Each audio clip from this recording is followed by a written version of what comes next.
The Triathlon Show 377.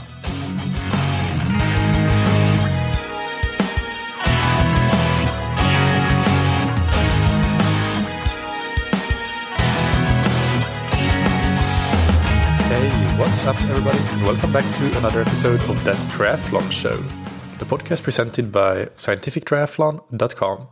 I'm your host Michael, and on today's episode we have the second Q&A episode of the year, and for this one I am happy to announce that I will have a co-host. This will be done with scientific triathlon coach and professional long-distance triathlete Jack Hutchens. He has a background in swimming and surf lifesaving and swim coaching, so he brings a lot of knowledge and experience to the table for us to have really good and well-rounded answers to the questions we have received, and we have received a lot, so I'm very happy for that, and we should have a good Q&A episode in store.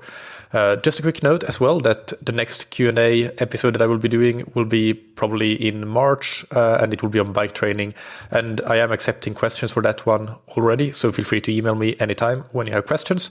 And like this one, I will try to do it with a co-host if possible, if I can get somebody to come on, because I find that it just makes for a little bit easier and better listening when you have two people chatting rather than just one, and you can have a bit more of you can have some get some more different perspectives, I guess.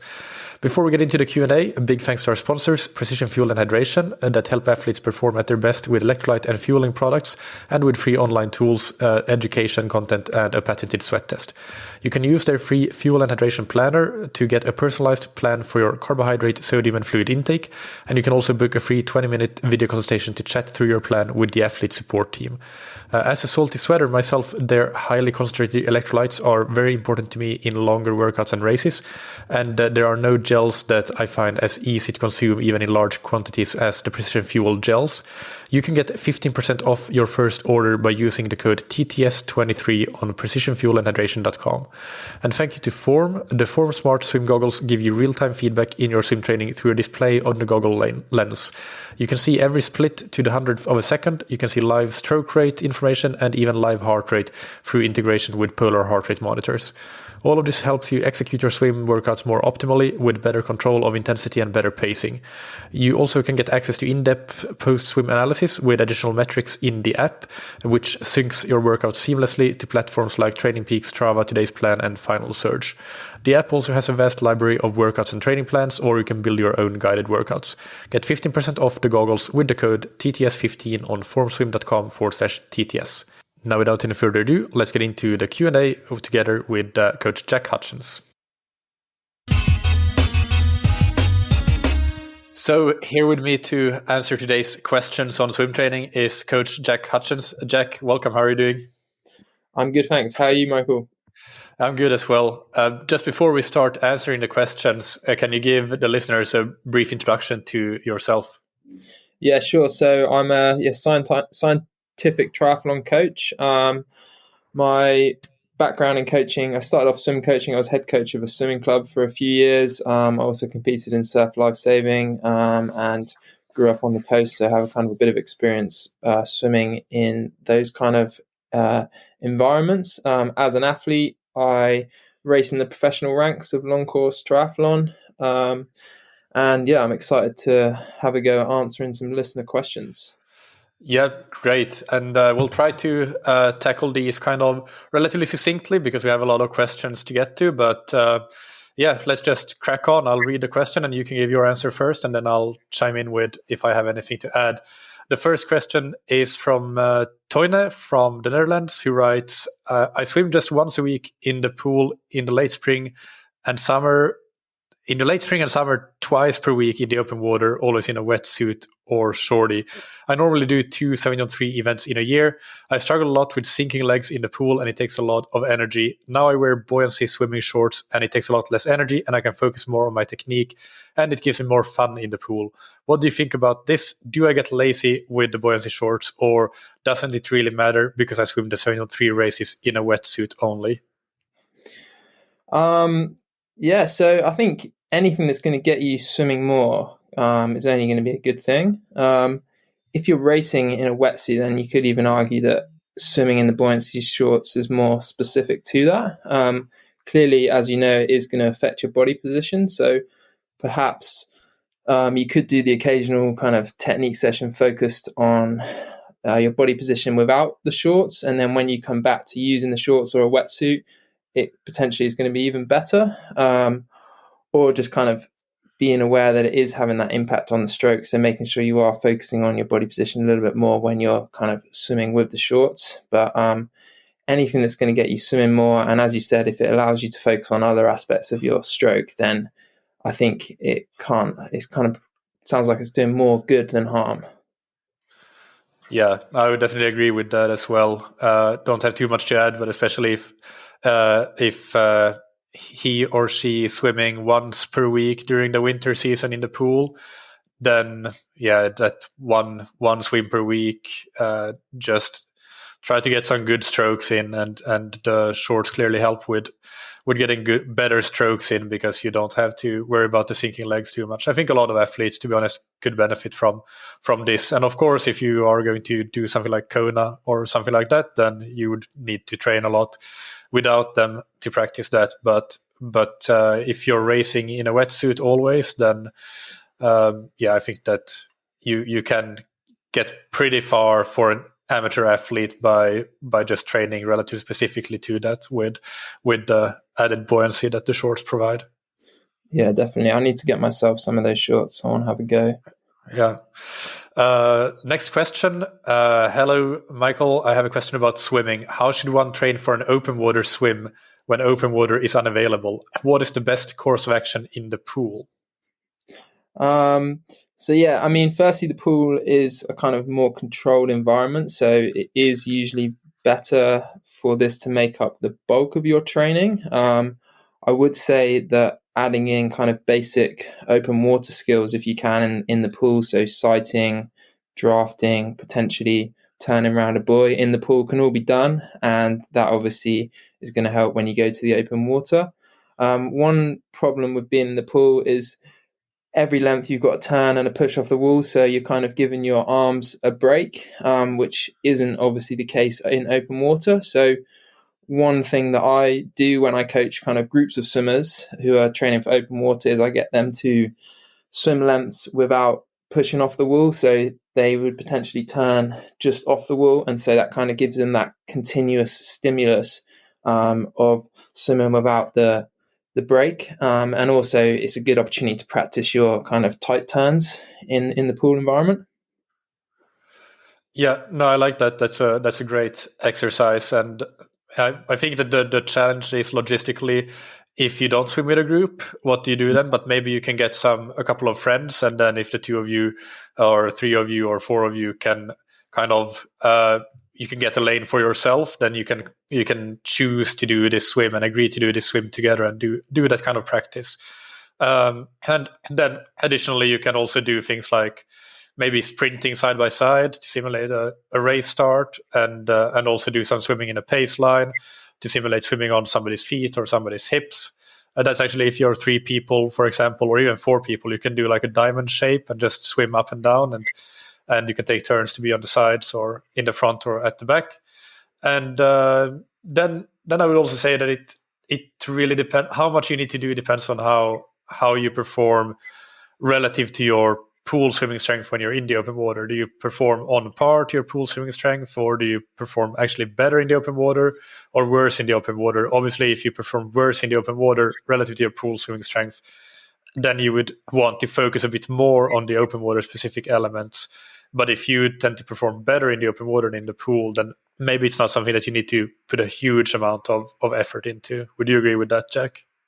Yeah, definitely. I think there's, making sure that you could potentially add in some open water sessions as you approach your race as well is going to kind of help with that specificity towards that kind of last block. But recognizing that there are differences between swimming in the pool and open water is kind of key there. Yeah, and one thing as well, like it sounds like this listener has actually no open water available, which is obviously something that is possible depending on where you live. But when you go to a race, just make sure that you maybe have a couple of days at the location where you can swim at the race venue, and that I would say is true regardless of if you are able to swim in the open water normally or not. If you can get 2 swims at the race venue in the open water before race day, then that can be quite helpful and just get you used to swimming in the open water in those specific conditions where you will be racing. So that's something to consider as well when you plan your logistics around travel.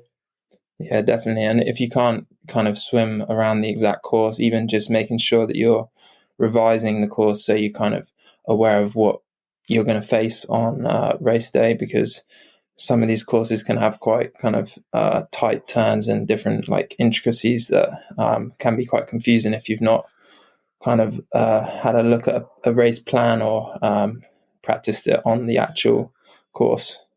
Yeah. All right, I think that's that for that question. The next one is from Ashley, who writes, I am extremely time crunched for swimming due to the travel time to the pool. I recently picked up a Sen 8 swim trainer and wonder what's the most effective way to transfer training from the Sen 8 to the pool, and what's the bare minimum of training in the pool, and what's the most that I should use the Sen 8? What's the best way to adjust this over a season? Do you have any experience with the Sen 8, Jack? Not with the Zen 8 specifically. I'm aware of it. I've used kind of swim specific stretch cords quite a bit, which I found really beneficial. I guess with regards to this question, the kind of minimum amount, it does depend on your kind of background and goals. It's hard to give like a specific number there, but it is really good for kind of specific conditioning and kind of allows you to ingrain that specific swimming movement pattern. I've found, but it doesn't allow you to get a proper feel for the water. So that's where you need to kind of recognize its limitations, I guess. But the Zen 8 puts you in a kind of prone position, right? So it is more specific than just using the cords. Yeah. So I think the question is, what is the minimum? The minimum of training in the bare minimum of training in the pool, and the most that the Sen 8 should be used as a supplement, I guess. Well, I think that the first question, the bare minimum in the pool, I think that if you can get 2 pool sessions in weekly, that would be great. I mean, it depends on what your level is. For some people, that will not be enough to improve, but for quite a few people, it could be enough to improve if you also supplement with some dry land training like the Sen 8.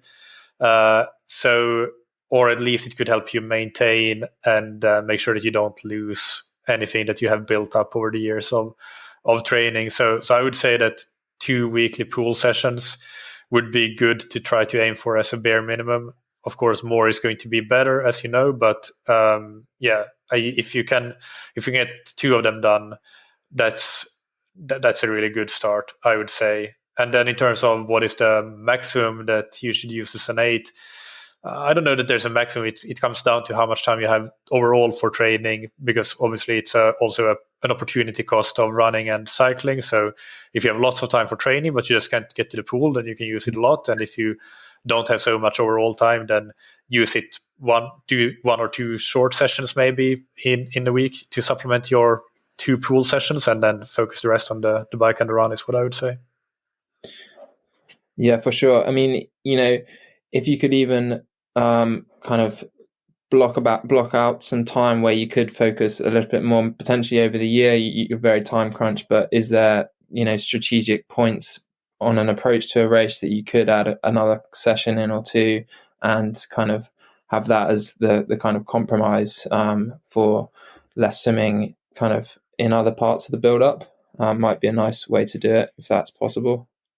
Yeah, I think that's a really good point. And I think that really helps, because it also works in reverse. I feel that you can be quite consistent for some time, but if you're not a really good swimmer, when you then have let's say you travel for 2 weeks and you can't swim, you can lose that quite quickly. But if you can block off those 3 weeks leading into a race or 6 weeks leading into a race and make sure that you can swim very consistently, maybe a bit more than normal in those weeks, and then that can also help you build up quite well into that race. So I think that's a great point. All right, so let's move on to the next question, and this one, well, there are 2 questions here. Let me just check who the question is from. It's from Everett. And Everett writes, I am a slow adult onset swimmer. I made great progress the past year with more time in the pool and following a program.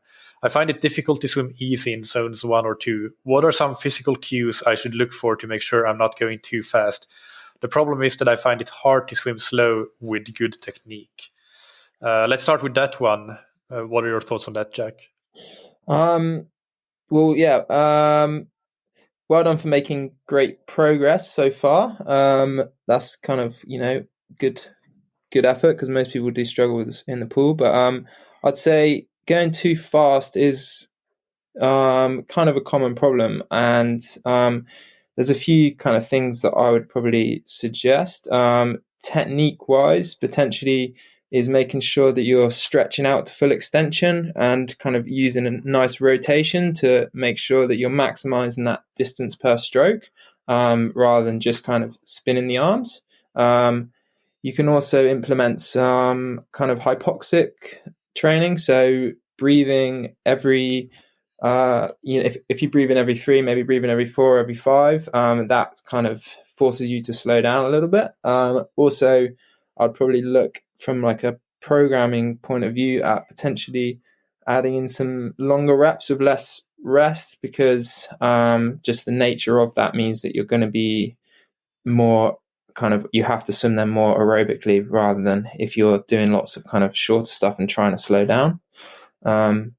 Do you have anything else on that? No, I think those are all the things that I had as well. I think when one thing in the, I guess, post-swim analysis, if you are doing those kinds of longer repetitions, look at how your speed, this is where using a watch sometimes can be a good thing. Like you can get lap by lap paces, and you can see, well, did I start out way too fast and then slow down, or was I pretty steady? Because the idea would be that you would want to be quite steady, so then you can use that as feedback for next session as well.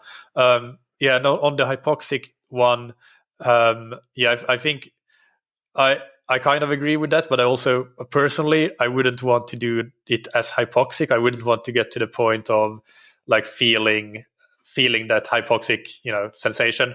But I would say that personally, at least my preference would be, if I do a hard set with breathing every 2 strokes, I would go to breathing every 3 strokes, which is still comfortable, doesn't feel hypoxic, but it is not something that I would do in my harder sets. So going up in breathing or down in breathing frequency, but without it being like too much of a stretch, is maybe the way I would go on that one. But I do find that is a really good cue.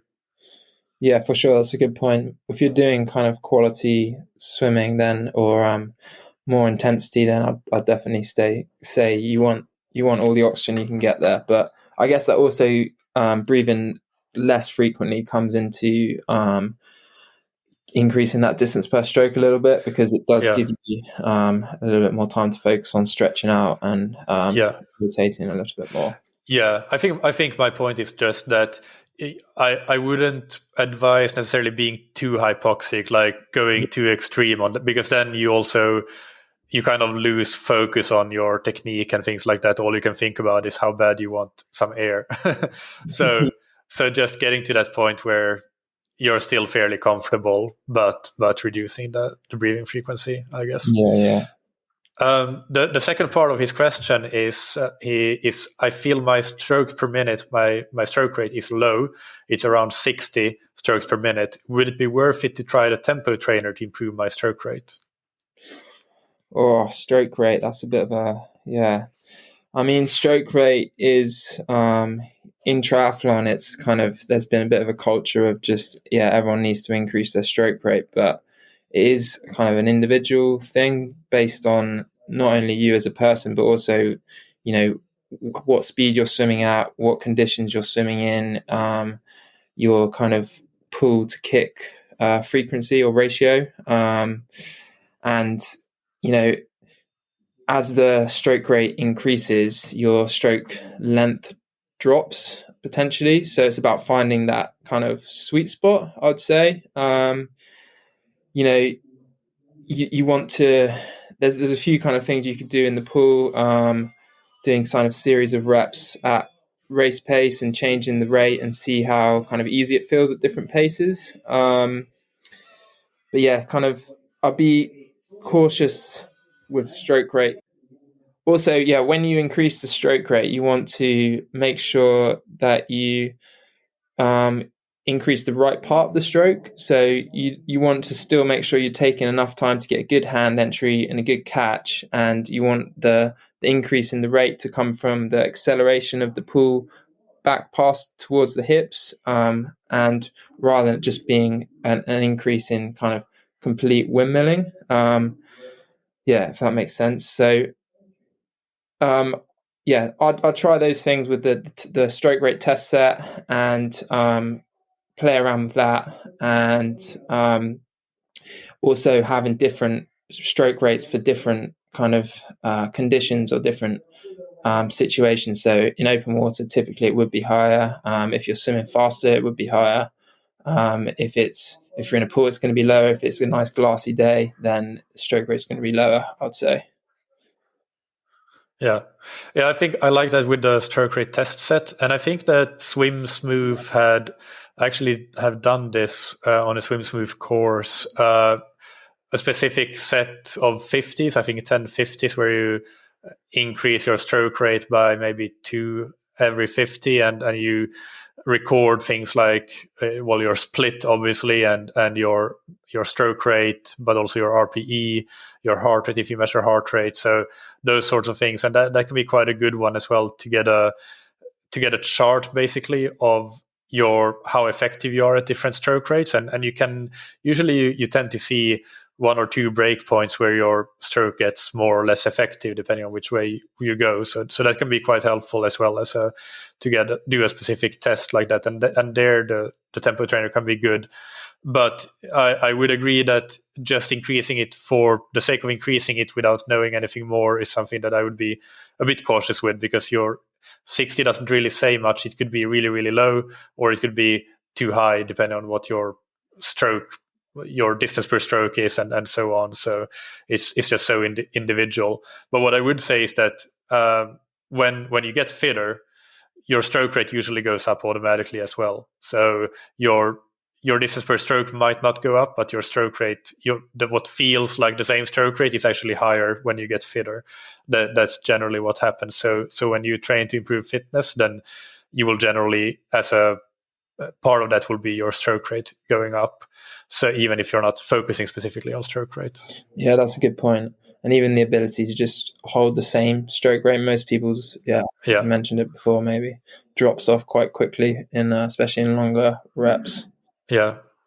And that's where a tool like the tempo trainer can be really useful, whether it's for like holding a constant stroke rate or for just hitting the beep, staying on pace when you're doing your longer reps, and now I'm using the form goggles. I really enjoyed that because you get that even more clearly, basically the feedback if you're on pace or not. But the tempo trainer does the job just as well, and it really is a case of how long can you hold your pace, how long can you hold your stroke rate, and that's where a lot of athletes, I think, need a lot of work, a lot of improvement, that they can easily hold something for a certain distance, but not for a significantly longer distance. So, that's a good added point. Let's move on to the next question from Ryan, which is, I've done many running and biking races, but I am new to swimming events. I have a relatively weak and skinny upper body, and I'm wondering if this is holding back my swim potential. I did start swim training sessions with a tri group, which is helping with technique, but is there some strength or flexibility work I should or could be doing outside of the pool? Yes, definitely. I think some strength and mobility stuff or strength and flexibility work definitely will help. There's loads of good information out there on kind of YouTube and online. But I'd say kind of focusing on the shoulders, neck, back, ankles for mobility stuff. For kind of strength wise, obviously we already talked about the Zen 8, and that's like really specific. So it's really good for, as I said, ingraining those specific movement patterns to the swim, but just general kind of strength work. looking at the core and kind of big muscle groups is going to help. And then specifically to swimming, kind of pull-ups, bent over rows, lat pull downs, triceps, and kind of deadlifts and those kind of things really can benefit you in the pool or in the swim. Yeah. I think I have quite a bit of notes here because it's a question that I find very interesting and quite hard to answer, to be honest.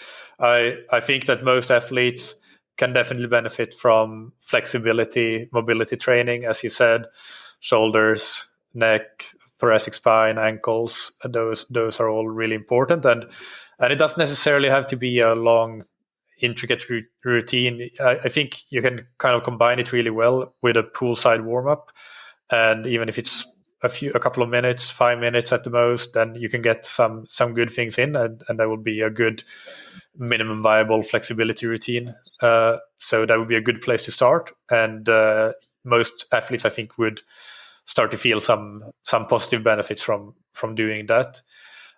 In terms of strength, I think I agree with you. Like I'm a proponent of strength training, and I think like a lot of the exercises that you mentioned there are exercises that I prescribe, like bent over rows, lat pull down, tricep extensions. Those would be kind of the swim specific ones that I would gravitate towards. But I would also, I don't know, I have this feeling that very few adult onset males in particular are limited by their actual strength in the pool. When we're talking triathletes or open water swimmers that do long events, it's maybe different if you're doing the 50 or 100 free or something like that. And obviously it's very different if you are a very good swimmer, like a high level swimmer, and you're doing those sprint distance events or middle distance swimming events, then it's a no-brainer. You need to be doing some quite specific strength training, and you need to be doing quite a lot of it probably to really maximize your potential. But I don't necessarily have the feeling that most adult onset males in particular are limited by their strength training. But that's not to say that I don't recommend strength training. I do, but I think that it's quite a general adaptation that you're getting from it, and I'm not sure how directly it's going to translate to direct speed in the water, but I think over time it will probably help you maintain your muscle function better, like over the years, let's say, and it will be a good balance to long endurance training, to do some, which is a very high intensity training when you do some kind of strength training. So I do think it's good, but I do have that caveat that I'm not sure how directly it translates to speed in the water. Yeah, that's a good point. I guess if it's being in the water should always come first as a priority. I guess the other aspect would be the kind of hormonal response as well that you get from the strength training, which is more of a general kind of benefit. But yeah, no, I do see where you're coming from there. I agree with you there. And I think that the benefits are quite a lot clearer when it comes to the running and the cycling. So if you are going to go to the gym and work out in the gym, then it's very easy to add one or at most two swim specific or upper body exercises as well while you're already in the gym, and it's not going to have any negative impact and possibly some positive impact. But I think that in terms of the scientific evidence, there's quite a lot for running and cycling, but there's not that clear evidence for swimming. So and that's kind of anecdotally as well my experience that it's a bit unclear.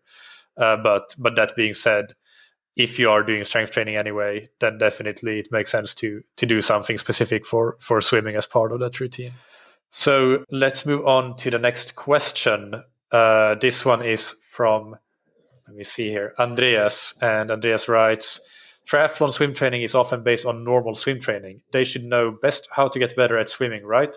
What should be done differently in triathlon swim training compared to normal swim training? Longer intervals, ? More or less technique, ? What should the ratio of technique focus to main work sets be? Also at different times in the season and for different levels of swimmers. Should triathletes devote some time to learning the different strokes other than freestyle to become more flexible in their movement patterns? your thoughts on limiters and how to overcome them, or transferring technique and speed from the pool to open water swimming. So there's a lot of questions there, so you can just grab a few and run with them. Yeah, right. I mean, yes, swimming is swimming, but so just to answer the first question, swim coaches should know how to get better at swimming, because it is just swimming. But as we mentioned before, there's definitely some different considerations when it comes to triathlon swimming, kind of, technique wise and training wise, which kind of you said there about the longer reps, which, most kind of swim programs are focused, even if they're not racing, they're kind of off the back of focusing on shorter distance races. In terms of doing more or less technique stuff, again, that would probably depend on the individual, but I'd say it's probably wouldn't vary that much, but it would just be that the technique stuff might be slightly different based on the requirements of the triathlon swim. So rather than it being a lot of focus on kind of kick technique and maximizing distance per stroke and obviously medley stuff, it might be more focused on the open water skills, as well as kind of being able to maintain good body position within the kind of open water environment. In terms of, you said about the different strokes, I'm a big advocate of triathletes kind of doing different strokes. I think if you can't already do the strokes, then it's probably not worth learning them. But if you are familiar with all the strokes and you can do them, then I think it is worth including them a little bit in your training. It kind of is good for evening out muscular imbalances, technical improvements and feel for the water. So, moving yourself differently through the water kind of helps and comes back to your freestyle. Power generation, especially in butterfly, you have to generate a lot of power just to get your arms above the water. So I think that helps when it comes back to freestyle. Just general kind of variety and enjoyment, which you might potentially get from doing a bit of medley stuff in your kind of triathlon swim program. But as I said, I don't think it's worth focusing too much on developing the other strokes, but just including them in there is not really going to hurt at all. In terms of, you said, Jack, on that, I'm curious. Yeah. Do you have like a level that an athlete would be at for it to be worth it to include the other strokes? Let's say you can swim a 100 free in 1:15, so you're good by triathlon age group standards, but obviously not a swimmer and not a professional triathlete.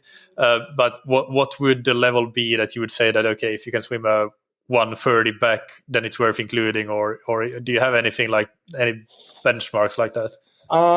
It's hard to put a specific number on it, I guess, again, just because some people do. I mean, I've coached people who are just such, naturals at a particular stroke, and so they might not be actually the strongest freestylers when it comes to triathlon swimming, but they can just swim butterfly really well, or they got a really nice backstroke. And so for them, including it and continuing doing it within their triathlon program is potentially a benefit, or at least not a hindrance. In terms of specific numbers or times, I probably would struggle to put a specific time. Fair enough. And then I think Andrea said about the transferring pool to open water. And again, we've touched on, goes back to those open water skills. I think a big thing is confidence in the open water. So being comfortable in that environment. And so that kind of comes from exposure to being in that kind of position, and kind of pacing and not rushing it. So in open water or triathlon, people often go out too hard, I think, and they end up having a big loss in efficiency because they're trying to fight the water rather than just kind of relaxing, and the speed probably won't reduce by much, or if not at all, but you're definitely going to be fresher going onto the bike, and probably in the grand scheme of the triathlon will be in a better position. Yeah. What about, there was that one question, or one part of the question, what should the ratio of technique focus to main work sets be? I mean, that's again a question that's hard to put a number on, but any technique ratio to thoughts on that? Thoughts. I guess it depends on the where they are in the training cycle. So probably earlier on, when you're further away from your races, you'd probably put more of a emphasis on technique. It could even be that up to, or even all of the swim programming could be just focused on improving efficiency and technique 100% of your swimming to start with. And then as you start to add in more specific training, then you can just put that technique work into more of a top-up / maintenance mode, and increase the specific workouts, reduce the technique stuff. So putting the ratio down to, more like, 10%, I guess, of total volume.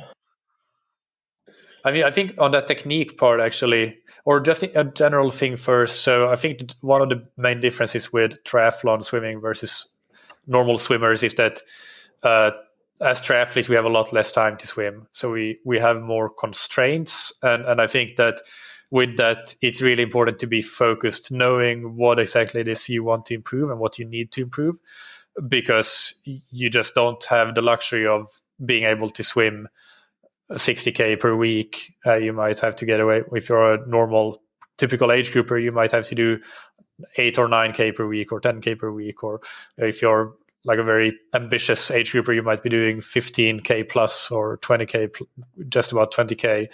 Most pros don't do like that much, nothing crazy, like 20K, a bit more than 20K would be quite normal. So it's not a lot compared to swimmers. So I think that's just something that should inform everything you do as a triathlete, is that make it count and know what you need to do, whether it's technique or like fitness or whatever it might be, open water skills. On the technique question, the ratio of technique to main work sets. So, I mean, I think that in a way, all swimming is technique, whether you're swimming hard or swimming easy, or you're doing drills, or you're always practicing technique. You never stop working on it. No matter what the workout is, there's always a technical focus. So I think that that's my kind of my mindset to it, that you're always working on technique. But if the question is more about, let's say, drill sets to main work sets, then it's a very different question, because my personal opinion is that if you're an amateur triathlete going to the pool on your own with no coach on deck to give you feedback, then I don't think that there's a huge amount to gain from doing drills just because you saw them on a YouTube channel, unless you have them from, let's say, a video analysis or like a coached one-to-one session that you did, or something like an endless pool session or so on, where the coach told you that, okay, these are the 2 to 3 drills that you could be working on to improve this aspect of your stroke, and do that for a month and then come back and we reassess. In that case, obviously, you have a very specific reason to be doing drill sets, and it can help you improve a lot. But one thing that I'm kind of against is to do drills just for the sake of doing drills. So that's something that I would advise against, and then I would rather just the athlete doing as their technique sets. Let's say you can do a 10 by 100, and you can mix up the different toys that you're using, like use a snorkel for one set and fins for another, and just focus a bit on the constraints-based learning that the different tools allow you to practice. And I'm a big fan of the snorkel as well for the, I would say, for technique work, to just be able to visualize a bit where you're placing your hand and your alignment and so on. So in a lot of cases, just swimming with different tools can help you with the technique work. Other strokes, I'm more or less on the same page. I really don't think it makes sense to learn the other strokes if you don't know them. But if you do know them, then you can definitely include them in your sets. I think from the reason that I ask is that I kind of have the feeling that you should know them reasonably well for it to be worth it to include them. You don't have to be great at them, but you should be okay at them. Otherwise, maybe it doesn't make so much sense. But I also can't put a number to it. And I guess one part of the question is what should be done differently. Well, we touched on that with the. I think one thing we didn't touch on, what should be done differently between triathletes and swimmers, is that keep in mind that our shortest event is 750 meters swimming, and the longest is 3,800 meters in the standard triathlon distances. So that's very different than a 50 free up to a 1,500 free in the pool. So yeah, we are talking about kind of a different focus on energy systems, in that we need to do a lot of endurance work and a lot of kind of higher aerobic intervals. So let's say threshold, tempo work, that sort of stuff. And we need to do a little bit of VO2 work. But I think for triathletes, the distribution is different than for swimmers, because for swimmers, they might be doing a lot of sprints if they're a sprinter, or a lot of VO2 work if they're basically anywhere else, anything other than a sprinter, because that's where their events will be performed. Whereas for triathletes, especially if we're talking Olympic distance and above, a lot of the focus is kind of threshold swimming. That's the intensity domain where the swimming happens in our races. So I think that it makes no sense to spend a lot of time doing very anaerobic training and a bunch of VO2 work. You should definitely do a bit of VO2 work, but it doesn't have to be like too much. And a lot of the focus, I think, should be more focus on threshold and high aerobic stuff, and then the endurance stuff than a swimmer would do, just because the event duration is so different. Yeah, I think just wanted to go back to what you said about I definitely agree that, you should always be, and this just goes for any training, you're thinking about how you can be the most efficient. So there's always an element of kind of technique work with every stroke that you take, and there should be. I think that's a really good and important point. I also wanted to just touch on what you said about the drills, and I think I do agree that there shouldn't be a drill without you recognizing that you are focusing on technique, but just doing something different within the stroke.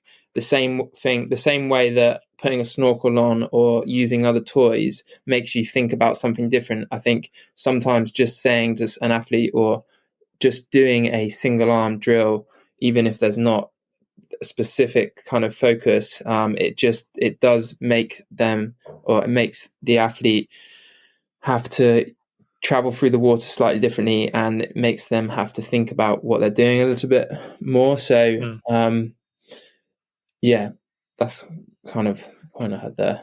Yeah, no, that's true. And I think also, as long as you do the drills, like, do them relatively well. But I think this is another point when you do drills, that I would say, at least, do them well and use tools to help you do them well. So use fins for a lot of drills. A lot of age groupers need to use fins to be able to do things like, let's say, side kick, or fins and snorkel, a good combo as well for a lot of drills. So I would say that if you do them well, and you know what you're supposed to be working on, then they can definitely be very, very useful. It's more so that just mindlessly following a workout plan without really knowing why it's there. That's what I would try to caution against. Just one more thing was on the pool to open, transferring the pool training to open water training. I think, well, we mentioned training in the open water if you can, but do open water races if you can. That's also really fun, and it's really great training. So that's one thing. Also do triathlon races. Do a sprint triathlon. Do an Olympic triathlon. Olympic distance triathlon. If you can get to the Olympics, then do that for sure. But those races, they help, and the swimming in particular is something that when you get more experience, you get better at it. So that's one more point that I had on that. And the next one is what are the pros and cons of using critical swim speed testing to figure out training paces for swimming? I personally really like the test because I find it to be very easy to pace properly, and it's not very disruptive to my training. Does it tend to overestimate or underestimate CSS for some athletes based on the athlete's characteristics, or are the errors more random in nature? Could these swimming paces be better constrained by an additional time trial, such as an 800 or 1000 time trial done on a separate day? How would you incorporate the additional information into the CSS model? Yeah, so I mean, the CSS is usually, use kind of two swims, and it measures kind of the drop off between them. So it should predict the longer distance roughly. But as you've kind of alluded to there, doing a longer time trial on a separate day is can be really insightful. And if it does correlate with the CSS, then you kind of know that you're pretty well rounded within across the distances. But if it doesn't, then potentially there is more of a gap there on the at either end of the spectrum, and it gives you somewhere to kind of focus, I would say.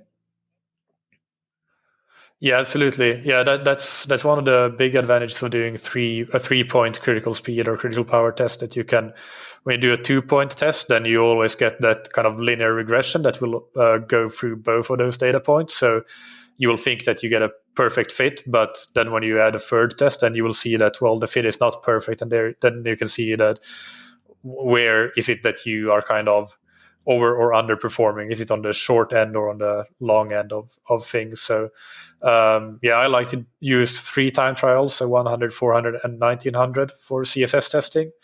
And if you're slower than, let's say, 35 minutes for 1900, then you could do a 1500 instead. And it is important to know that the critical speed or critical power is always going to be influenced by the selection of time trials. It's no different in cycling or running as well. If you do a 3-minute and a 20-minute critical power test, it's going to be different than a 3-minute and a 12. Did I say 12? 12 and 20. So it's not that any one selection of tests is wrong, but I think that it's more useful and helpful from a training standpoint when you have when you have a larger range of tests. So I've found that adding the 1900 time trial pace, that really gives that's where critical speed ends up being in swimmers that have good endurance. And if your critical speed doesn't end up being there, then that can be a good kind of goal to have, that, okay, let me get my critical speed up to my 1900, or my 1900 pace up to my critical speed, I should say.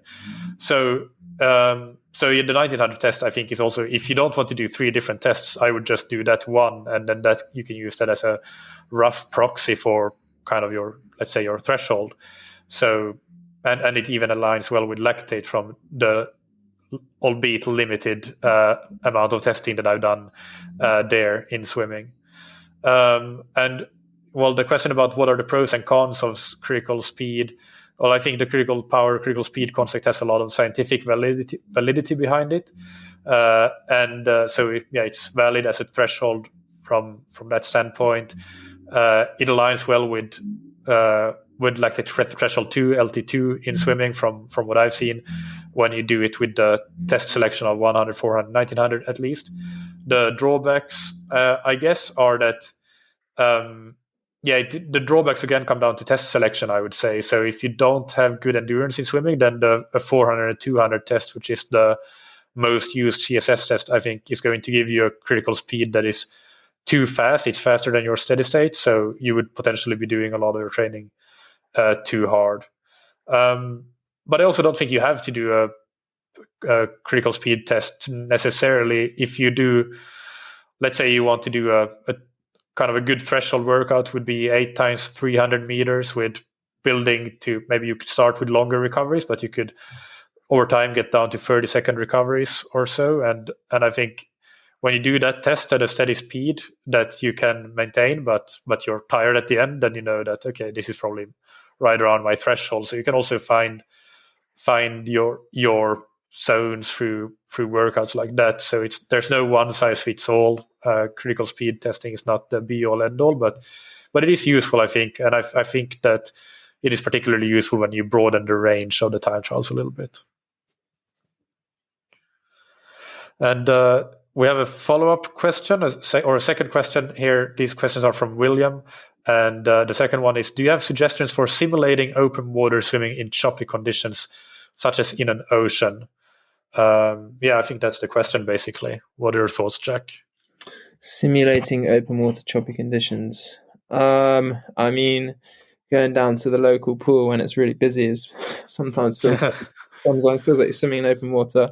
I mean, in terms of, as I said earlier, I think the turn is probably the biggest difference from open water to the pool, and having that push off. So if you can eliminate that in some way by doing kind of laps of a wider lane, or not pushing off the wall, then that's probably the biggest thing in terms of kind of mastering choppy conditions. Then making sure that you can sight well, and you can also incorporate that sight into your stroke cycle well. When it's choppy, you're going to need to sight even higher up, so it's going to interrupt the stroke even more. So if you can make sure that your sighting is as smooth and interrupts the stroke the least amount, then lifting the head even more should be even easier. You potentially might need to sight on more frequently as well, and on multiple kind of strokes. So that would be where I'd kind of focus my attention if we're trying to kind of optimize swimming in choppy conditions.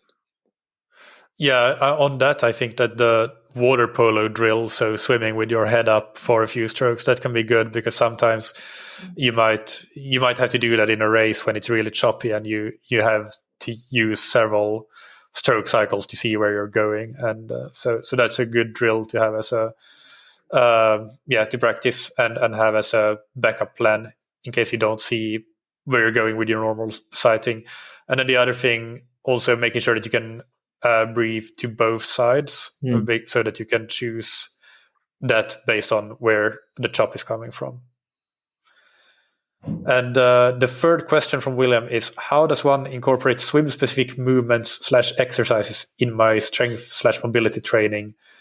I think we already talked about most of this. Just trying to see if there...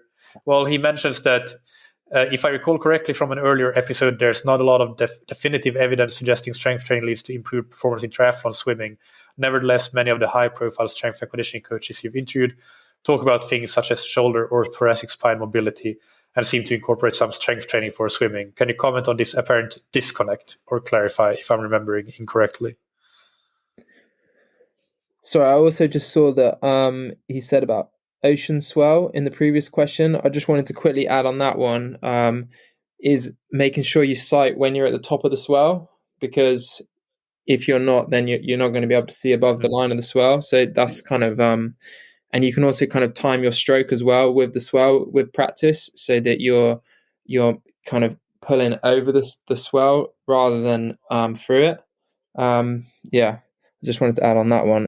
Yeah, I think there is that lack of evidence in swimming compared to running and cycling for strength training as a direct causal link of improving performance. But I think he's also right that many good strength and conditioning coaches would recommend strength training, and I do think it helps, especially the mobility stuff. For me, the jury is a bit more out on the actual strength stuff.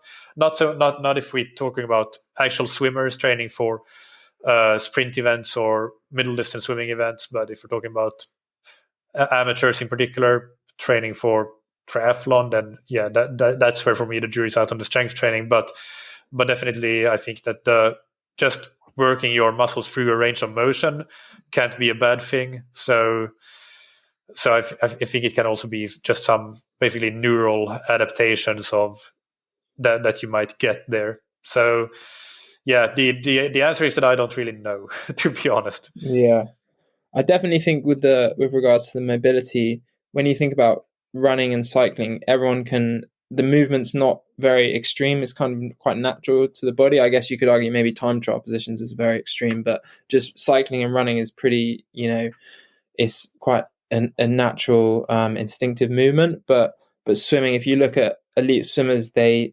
positions they can get their shoulders and arms into, most people just can't do it. And it takes just so many years of swimming, growing up swimming, that they can kind of put their bodies in those positions. So it definitely, the mobility side is really worth putting some time into. Yeah, and I think that's an area where maybe using things like stretch cords and elastic bands can be useful strength training, even though it's not heavy strength, but it maybe allows you a bit better to work on applying a little bit of force, but through the very specific movement patterns that you want to be doing it in swimming. And you can do it on land where you have a better proprioception of what you're doing, and you can visually see what you're doing. So I think that kind of strength training with stretch cords, elastic bands, and a trainer and so on, that can have a role to play as a combined mobility and slight light strength workout, basically. Right, and then we have a question. This is the long one with lots of images. So I'm just going to skip to the actual question. Basically, it's about CSS training, and the listener asks, I have been using CSS-based training over the years, and I was first introduced to it back in 2014 at the Swim Smooth Coaches Training Camp. One thing that I never understood was why we were using something that for most swimmers is in the 20 to 30 minute range to set as a threshold training pace, whereas critical power in running or cycling is the theoretical hour power or hour pace. So jumping a little bit further to the question is, Tom is the one asking. Tom asks, my question is, putting CSS as faster than LT2 seems to be appropriate. That's based on a link that he posted. Do you agree? And do you have any comments on this zoning and its applicability? Basically, the link is to a Triathlon Wear article. Triathlon produces some wearables in swimming. I think just a couple of comments on this, because we talked about most of it in the other CSS question. I found that depending on test selection, LT2 and CSS can be completely aligned. That's my experience with the 100, 400, 1900. And I think that they're both trying to get to the same point, or that it's different ways, of course. Like critical speed, critical power is a different concept than a lactate threshold, because lactate is only measuring lactate. Critical speed, critical power is measuring an actual performance level. But they're both trying to separate what is sustainable from what is not sustainable.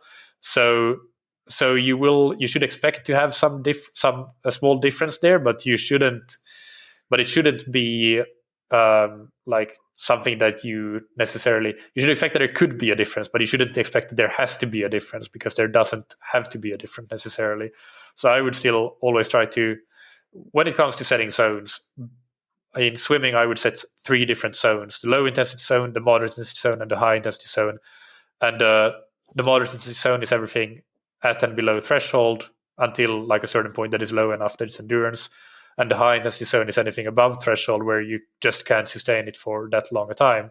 So that's the difference. You're trying to set the zone so that you can separate what is sustainable for a reasonable amount of time, let's call it 30 minutes, from what is not sustainable for very long at all.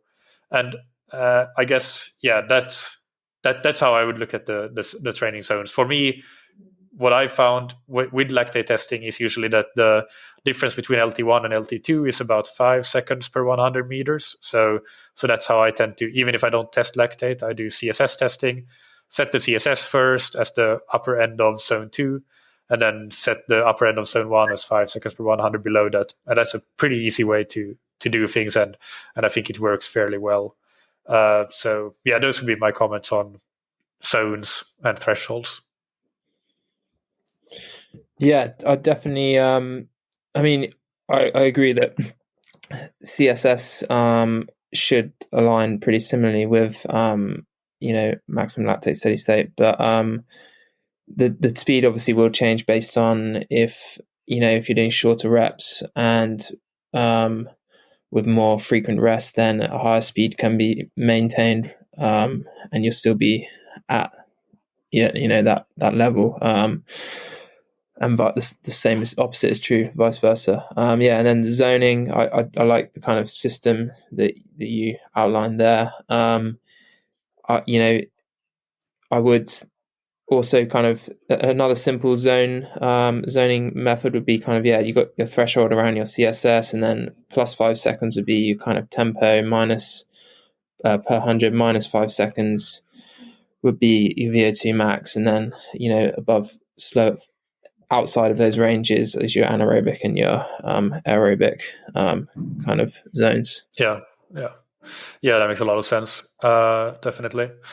The next question is, form goggles are able to display heart rate from polar strap. When I swim hard, I feel like respiration is my limiter. Occasionally I wear a Garmin chest strap that records heart rate for review later, and my heart rate never goes above what would be zone 2 when running. I rank myself as very amateur. Is heart rate more of a limiter as the athlete's swim technique improves, or is respiration typically a limiter? I would say the specific conditioning is kind of required. Same as when I think Michael and I talked about this before, when a runner goes to cycling, they might benefit from, they can't get their heart rate up in the same way because they don't have that specific conditioning to the bike. And the same kind of is true here. Would you agree with that? Oh, definitely. Yeah, absolutely.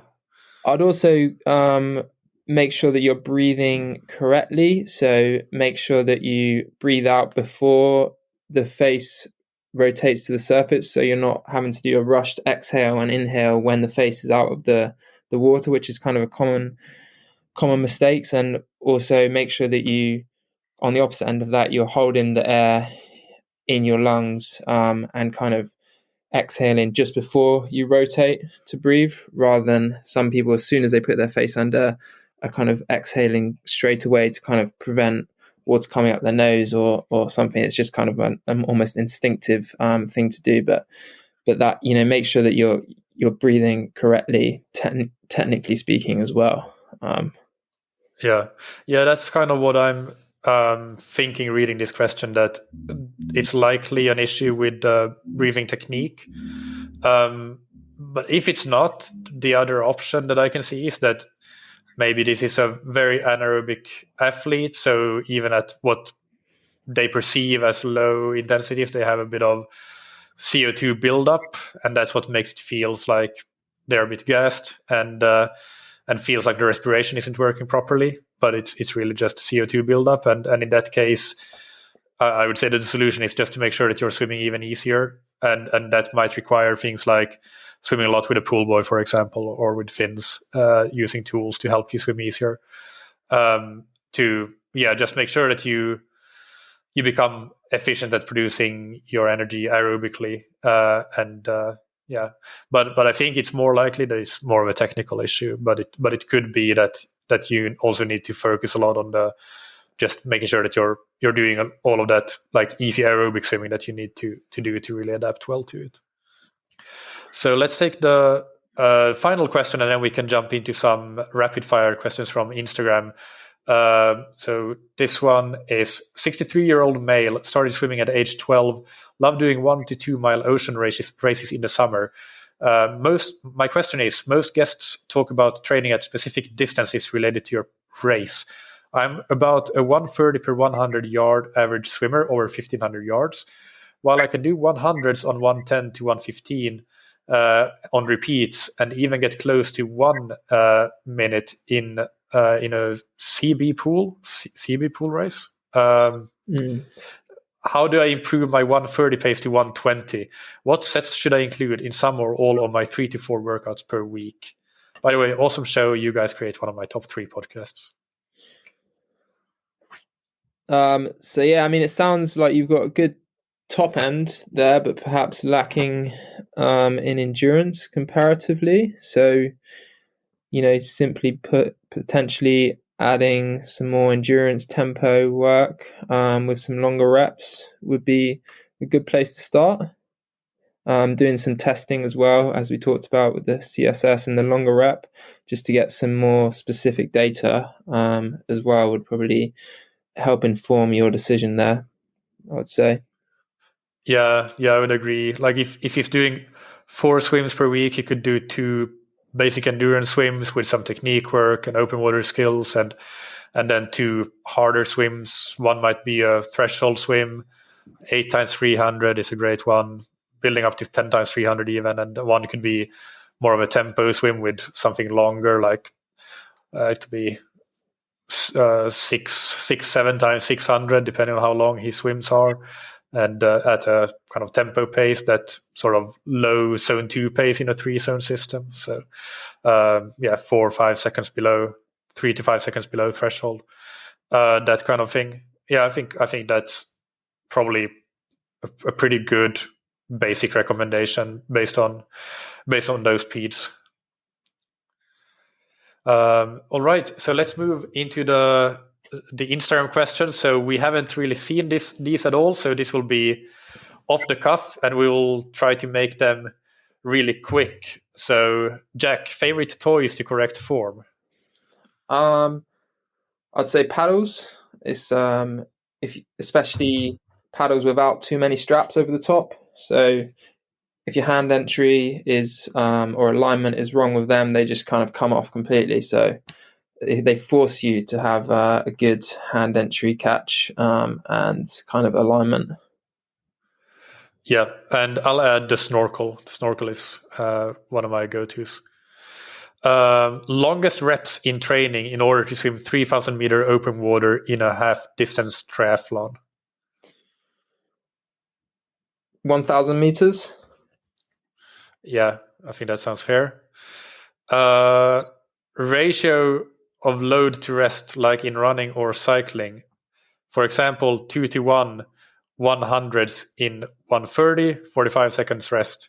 I don't actually know what the question is. Do you understand the question? The question is whether the ratio, the work to rest ratio, should be exactly like running and cycling or equivalent. Yeah, I'd say no. If I think that is the question, and I would say no. Probably going to reduce the rest in swimming comparatively.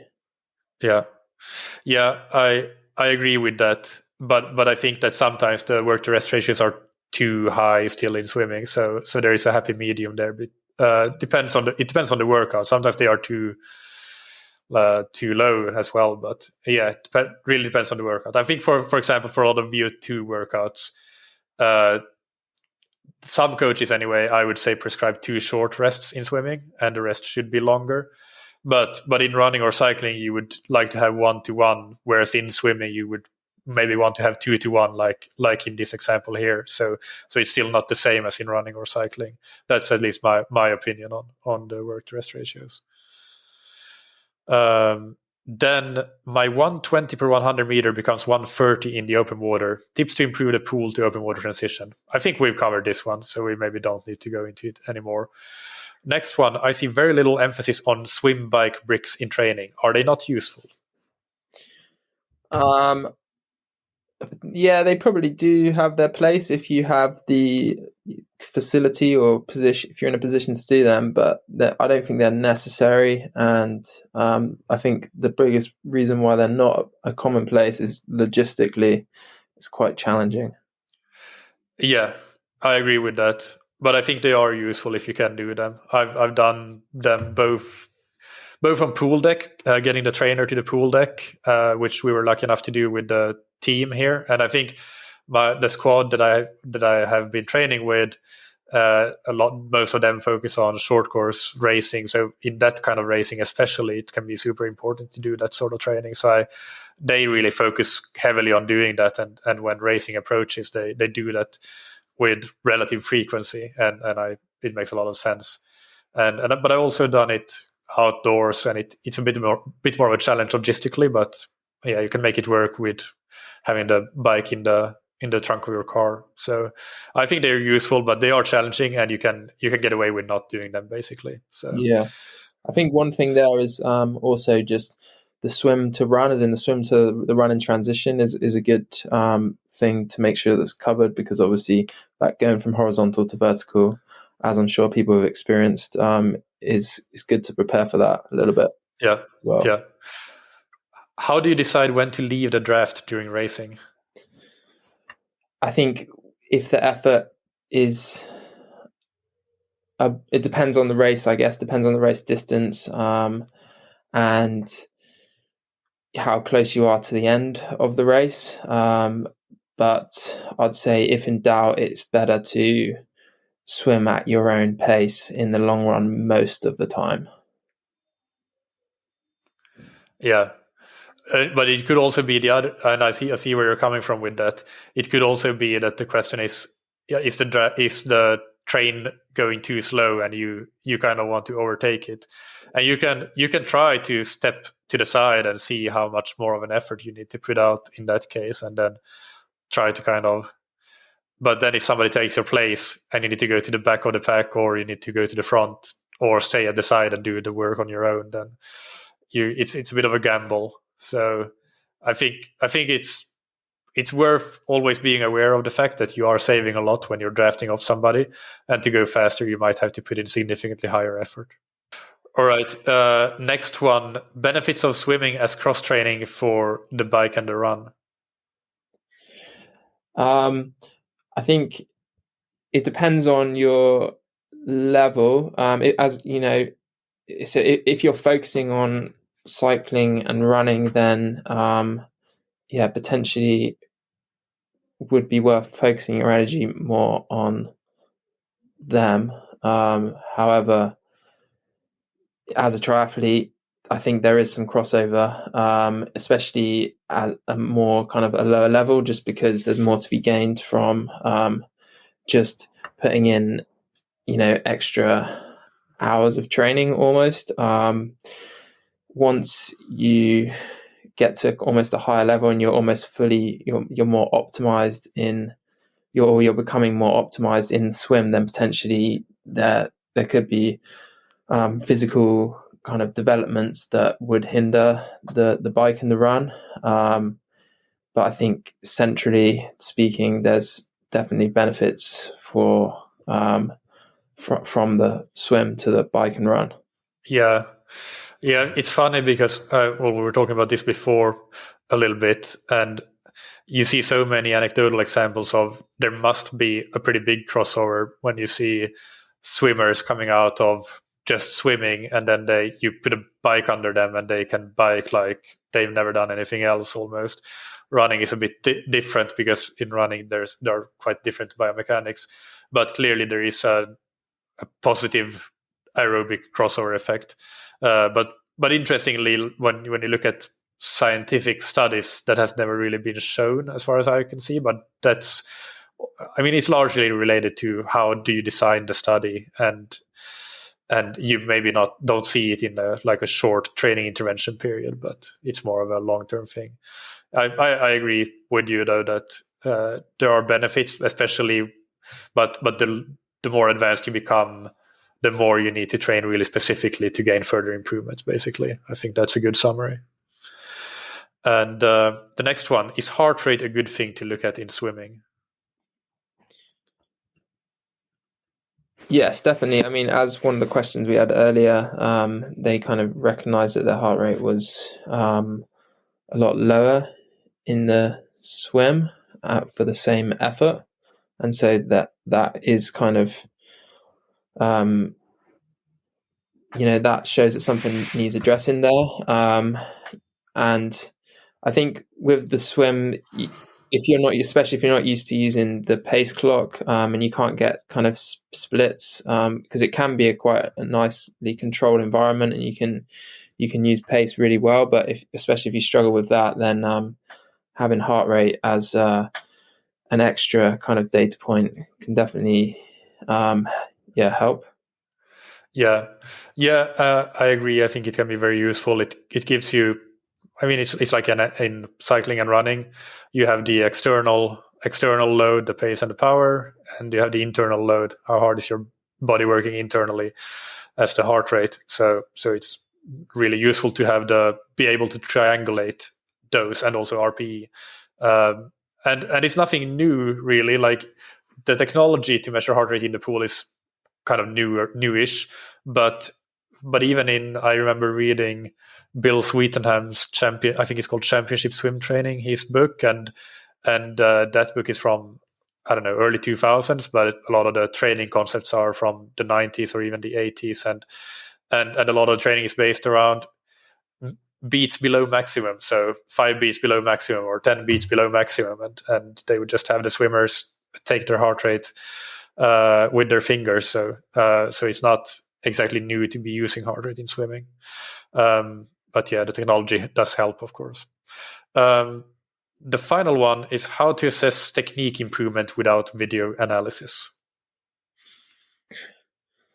You've already touched on the snorkel, which is a good one for looking at the hand entry and catch alignment, that kind of stuff. I think there's probably the gold standard would be to get a coach who kind of knows triathlon swimming to have a look at you, but even just getting a kind of friend to look as well could be insightful.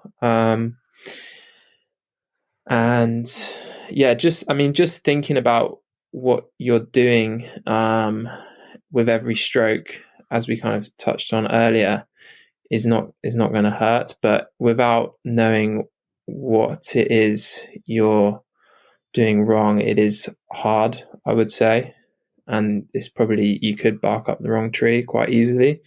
A lot of people I've kind of done swim clinics with have had pretty kind of wrong ideas of what they should be doing from what they've been told by people, and you know, and it is even the specifics of a triathlon coach versus a swim coach. If someone doesn't know the differences there, then it is you do need to be careful with it, I would say. Yeah, I think that without video analysis, I mean, it depends on how you interpret that, because you can, like, it's so easy to get a friend to just video you with their phone and at least get above the water footage. And many phones now work below the water even. So I think that the challenge might be some pools will not be too happy with that. But in some cases, that's more of a case of just better ask for forgiveness than ask for permission, and just get a quick 50 filmed, and and you might be good with that. I think that's, you don't need necessarily, like, you can get a lot out of just getting yourself filmed on a mobile phone. It doesn't have to be that you always go and get a professional video analysis with a professional in your area, even though that obviously helps a lot, and you will get the knowledge and the information of that person is the big thing, not so much, not just a video, but if you know some things about swimming, just getting yourself on a mobile phone camera, that helps a lot. Or, as you said, a friend that knows something, standing on the side or at the end of the pool deck and watching. I think I would say I would say try to do it with the video, not without the video, because it's quite easy to get and get it for free just using a friend and a mobile phone. If you don't want to spend the money, then you don't have to, but you can still get some video to make the analysis from. Yeah, I know in Europe it's a bit easier, but in the UK they're very strict in most pools. I think one way to get around it I've done is, if you hire a lane, sometimes they allow it in under that condition, which is worth doing, because if you hire a lane for 30 minutes or something, it's maybe 15 quid, which and if you're only doing it as a one-off, then it's definitely worth doing that. Yeah, that's fair. And so that would be the solution then. But other than that, coach, friend to help you point out some things. But I guess that's it. And I know, well, we both have calls starting in 5 minutes. So thank you for this, Jack. It was very fun to have you. And thank you for sharing your expertise with these questions. I enjoyed it, and I learned some things. So hope we can do it again another time. Yeah, thank you so much for having me. I hope I gave some good information. Thank you. Speak to you soon. Bye-bye. Yeah.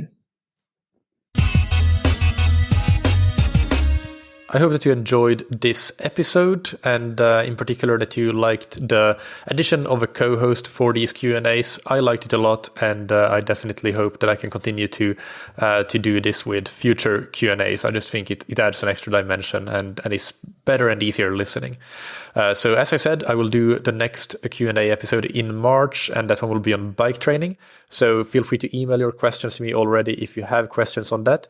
And you can follow along on Instagram and on the Scientific Triathlon newsletter if you want to get informed every time I put out a request for questions for upcoming Q&A episodes. You can find show notes for this episode on scientifictriathlon.com.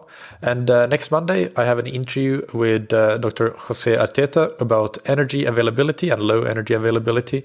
So that one will be a good one with quite a bit of science, but also practical application. And if you're interested in improving your triathlon performance, then consider using a coach or a training plan. You can check out what we have to offer on scientifictriathlon.com. Jack, who you got to know here today, is one of our coaches that currently has availability and is taking on athletes. So if you're interested, we can set up a discovery call with him and see if coaching with him seems like a good fit. Or you can check out all of the options that we have on scientifictriathlon.com. Finally, big thanks to our sponsors, Precision Fuel and Hydration, that you can find on precisionfuelandhydration.com. Use their free fuel and hydration planner to understand your fluid, electrolyte, and carbohydrate needs and get a specific and effective race strategy, and book a free video consultation with the team if you want to refine it further. Use the code TTS23 at checkout for 15% off your first order. And thank you to Form, that you can find on formswim.com/TTS.